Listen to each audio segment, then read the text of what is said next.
Assalamualaikum warahmatullahi wabarakatuh. Pada kali ini kita akan membahas materi kelas 8 SMP yaitu Kemajemukan Masyarakat Indonesia.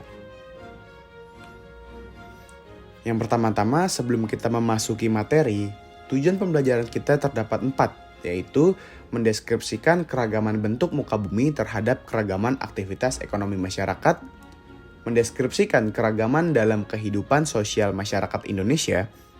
Ketiga, menganalisis proses interaksi masuk dan berkembangnya agama Islam di Indonesia. Dan yang keempat, merencanakan ide pengembangan sebuah usaha perdagangan dalam mendukung perdagangan antar pulau.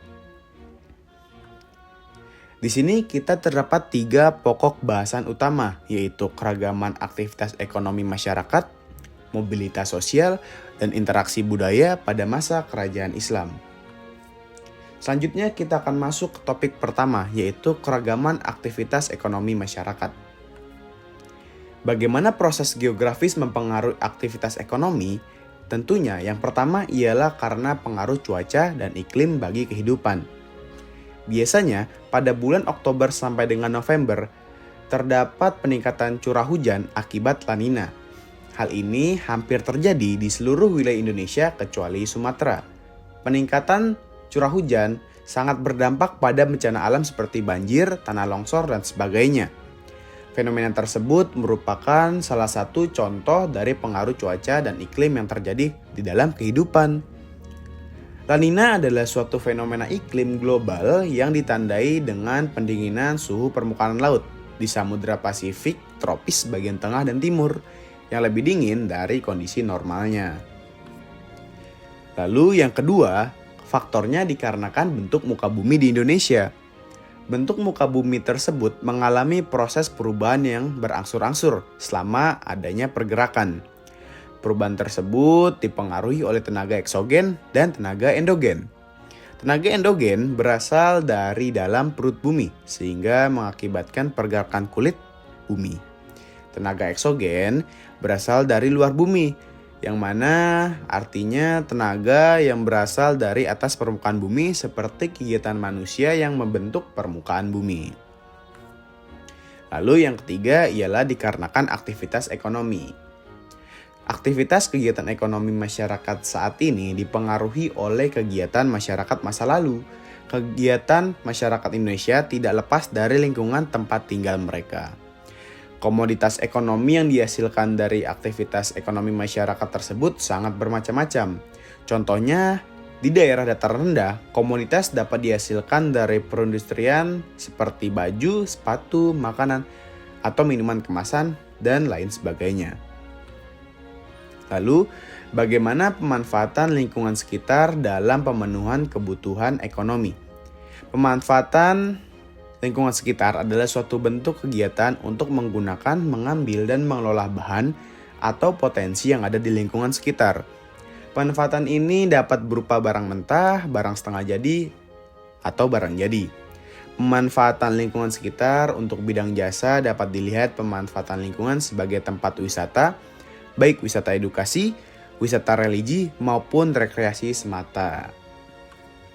Lalu, yang tiga, bagaimana perdagangan antar pulau dapat terjadi di Indonesia? Sebelumnya, kita harus mengetahui dulu apa itu perdagangan antar pulau. Perdagangan antar pulau adalah perdagangan yang dilakukan antar daerah atau antar pulau yang merupakan dilakukan oleh penduduk ataupun lembaga suatu daerah, atau pulau dengan penduduk atau lembaga suatu daerah atau pulau lain dalam suatu batas wilayah negara atas dasar kesepakatan bersama. Tujuan perdagangan antar pulau. Yang pertama tentu saja memperoleh keuntungan. Keuntungan yang diperoleh dari selisih harga beli dan harga jual.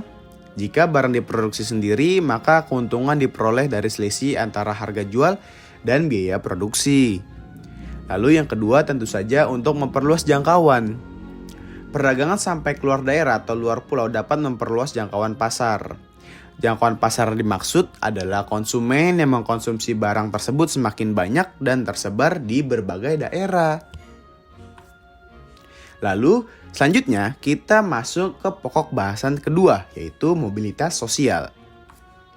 Nah, bisa dilihat dari tabel sebelah kiri adalah dinamika pendudukan Indonesia. Nah, berdasarkan infografik tersebut, berapa ya kira-kira rasio antara penduduk perempuan dan laki-laki? Nah, jumlah penduduk di Indonesia akan terus mengalami pertambahan setiap harinya dan juga sebaliknya. Hal ini dinamakan dinamika penduduk. Nah, yuk kita bahas singkat apa itu dinamika penduduk. Dinamika penduduk adalah perubahan jumlah penduduk pada suatu wilayah yang disebabkan oleh 3 faktor: kelahiran, kematian, dan perpindahan. Indonesia mengalami perubahan penduduk dari tahun ke tahun ya. Nah, yang pertama angka kelahiran. Merupakan angka yang menunjukkan bahwa bayi lahir dari setiap 1000 penduduk per tahun. Lalu angka kematian menunjukkan angka jumlah kematian dari setiap 1000 penduduk per tahun. Dan yang ketiga perpindahan penduduk, yaitu suatu perpindahan penduduk dari suatu wilayah ke wilayah lainnya. Lalu, kita bisa lihat pada tabel bagian kanan kita, yaitu piramida penduduk. Terdapat hal yang dapat kita perhatikan. Yang pertama ialah piramida penduduk muda atau ekspansif. Piramida penduduk muda menggambarkan pertumbuhan penduduk pada suatu wilayah tertentu di mana angka kelahiran dan angka kematian rendah, sehingga wilayah tersebut mengalami pertumbuhan penduduk yang cepat. Lalu, piramida penduduk dewasa atau stasioner. Piramida ini menggambarkan pertumbuhan penduduk yang seimbang antara angka kelahiran dan kematian. Lalu yang ketiga ada piramida penduduk tua atau konstruktif. Piramida ini menggambarkan pertumbuhan penduduk di suatu wilayah yang mana angka kelahiran mengalami penurunan dengan tingkat kematian yang rendah. Contohnya di Jerman. Lalu terdapat komposisi penduduk. Komposisi penduduk adalah pengelompokan penduduk berdasarkan umur, jenis kelamin, mata pencaharian, agama, bahasa, pendidikan, tempat tinggal, jenis pekerjaan, dan lain sebagainya. Komposisi penduduk dapat di dalam suatu negara dapat digunakan sebagai dasar pengembalian keputusan atau penentuan kebijaksanaan dalam pembangunan. Lalu yang keempat ialah pertumbuhan dan kualitas penduduk. Pertumbuhan penduduk yang cepat akan menyebabkan kondisi beberapa hal ya. Yang pertama, pertumbuhan penduduk usia muda yang cepat menyebabkan tingginya angka pengangguran. Yang kedua, persebaran penduduk tidak merata. Dan yang ketiga, komposisi penduduk kurang menguntungkan karena disebabkan banyak usia muda yang kurang produktif sehingga beban ketergantungan tinggi. Lalu, kita langsung masuk aja ke pokok bahasan ketiga, yaitu interaksi budaya pada masa kerajaan Islam. Nah, pertama, perkembangan agama dan kebudayaan Islam itu berkembang di Nusantara sekitar abad ke-7 Masehi. Seiring dengan meningkatnya interaksi perdagangan antar masyarakat lokal dan pedagang muslim dari Gujarat, Persia, atau Arab, penyebaran Islam tidak hanya berlangsung melalui jalur perdagangan, tapi juga dibawa oleh para ulama dan tokoh-tokoh masyarakat yang memiliki pengaruh lokal. Kesultanan-kesultanan Islam seperti Samudra Pasai, Demak, Mataram Islam, hingga Ternate dan Tidore menjadi pusat pertumbuhan budaya dan kekuasaan Islam di berbagai wilayah Nusantara. Lalu, terdapat beberapa cara penyebaran agama dan kebudayaan Islam. Penyebaran agama dan kebudayaan Islam di Indonesia tidak dilakukan dengan paksaan, melainkan melalui pendekatan damai dan budaya yang akomodatif. Selain itu, peran wali atau ulama sangat penting, terutama Wali Songo di Jawa, yang memperkenalkan Islam melalui pendidikan, seni, pertunjukan wayang, dan tradisi lokal yang dibaurkan dengan nilai-nilai keislaman. Perkawinan antara pedagang muslim dengan perempuan bangsawan lokal juga menjadi sarana dakwah efektif karena membentuk jaringan sosial baru yang islami. Lalu, yang ketiga terdapat perubahan masyarakat masa Islam dalam aspek geografi. Nah, di dalam aspek geografi, kedatangan Islam menggeser pusat-pusat kekuasaan dari pedalaman wilayah pesisir. Kota-kota pelabuhan seperti Aceh, Demak, Banten, dan Gresik menjadi pusat ekonomi budaya dan dakwah karena strategis sebagai titik pertemuan antar bangsa.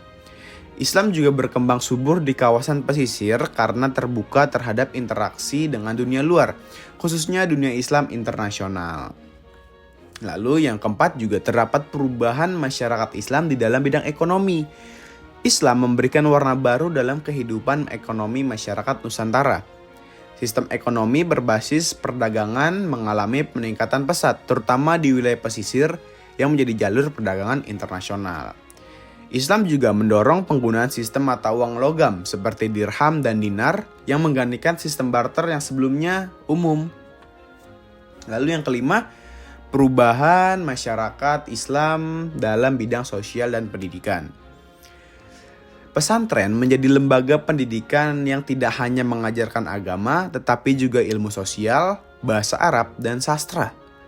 Tradisi belajar menulis, membaca, dan menghafal berkembang pesat, mendorong munculnya karya-karya keislaman dalam bentuk manuskrip dan naskah-naskah kuno beraksara Jawi atau Arab Melayu. Nah, kurang lebih seperti itu pembahasan materi kali ini.